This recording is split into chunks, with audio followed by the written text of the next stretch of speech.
So, Per, speaking about facilitation and this notion that Legos Use Play is an open source, Yeah. so everybody can facilitate Legos Use Play session. Yep. What do you think about that? No, in a sense, I mean, we can start with saying, in a sense, it's a fantastic thing, right? Um, it's, accessible knowledge is always, in principle, good. I think MIT has a lot of their programs, a lot of their reading, a lot of their knowledge, so to speak, is open. So in that sense, it's a good thing, right? But I think you and I have spoken about earlier, Claudia, was this notion of that reading things helps you understand, but it does mean you understand it deeply. And I think that also relates to this.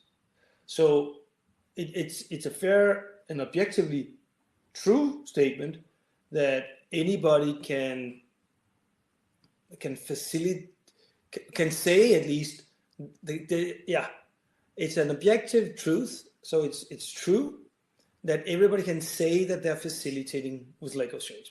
Everybody can say that they're facilitating with LSP. Everybody can. That's not protected. So that's fine and fair. Just like, as we spoke about in a previous conversation, everybody can say that they're a manager. That's also true. In neither case do you need to have an official stamp. In neither case is it a professional stamp you get, right?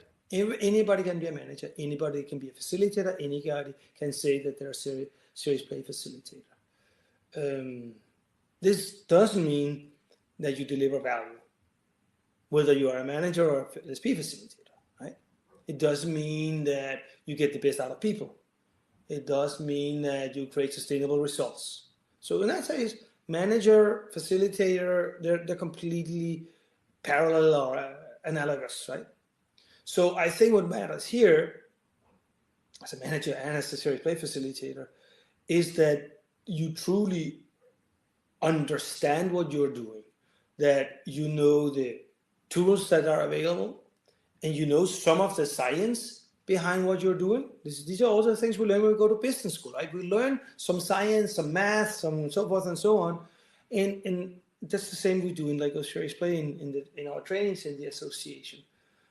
Our participants, they learn the craft, so they learn the tools, they learn about some of the science, just enough to study it further.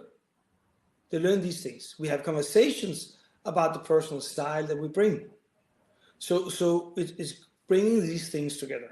And bringing together is something we also start on the training. And you know how we talk about that great facilitation extends beyond the actual workshop, in the sense it extends beyond the time in the room. Because to deliver here, you need to deliver earlier. To deliver earlier means understanding your client's need. It means designing the workshop. It means crafting the questions in the workshop. It means knowing what you want to do if your client needs more time on a topic, what can you then check out?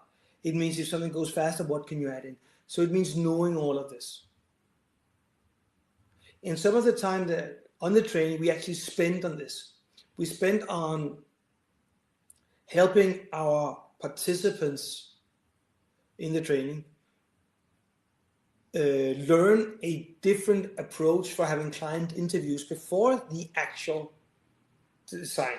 So they learn a really unique way, we call it 3D interviewing, to have these questions, have them in a particular way, to particular speed, so that they really go beyond the symptoms the client is suffering from.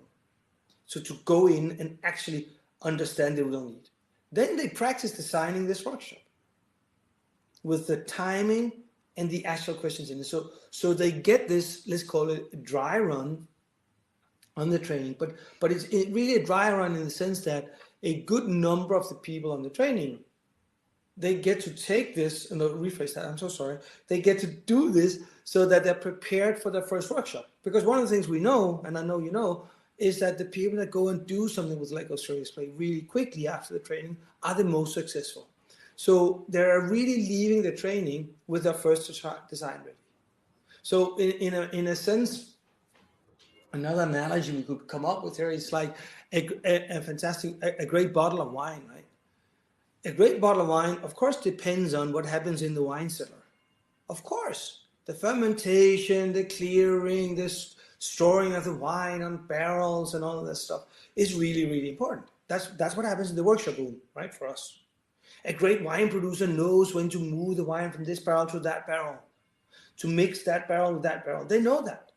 That's the same a great facilitator in the room knows what to do in the room. But a great wine producer cannot make great wine if they don't have the right grapes coming into the cellar. They need to do the great work in the vineyard as well.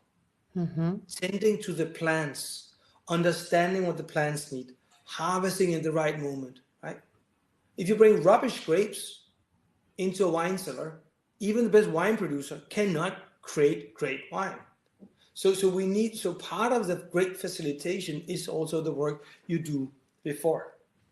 If that makes sense as an analogy for what I think we're Totally. also doing. So your conclusion in this analogy, it is just to wrap up all the things that you say. How could you wrap up this I to think make yeah, a no, statement about that? Yeah. yeah. I mean, I want to go back to what I said in the beginning. I said in the beginning, I think that everybody can say that that everybody can say they deliver Lego Series Play. That's absolutely true. That But doesn't mean that everybody can really deliver Lego Series Play. Or let me do it. Everybody can say they do Lego Series Play. They're totally allowed to do that. This doesn't mean that everybody can deliver value with Lego Series Play. and I think that's maybe the for phrase. our next video, let's explain what is delivery value in a Legacy Play session. Are you okay with that? Absolutely. So see you next time.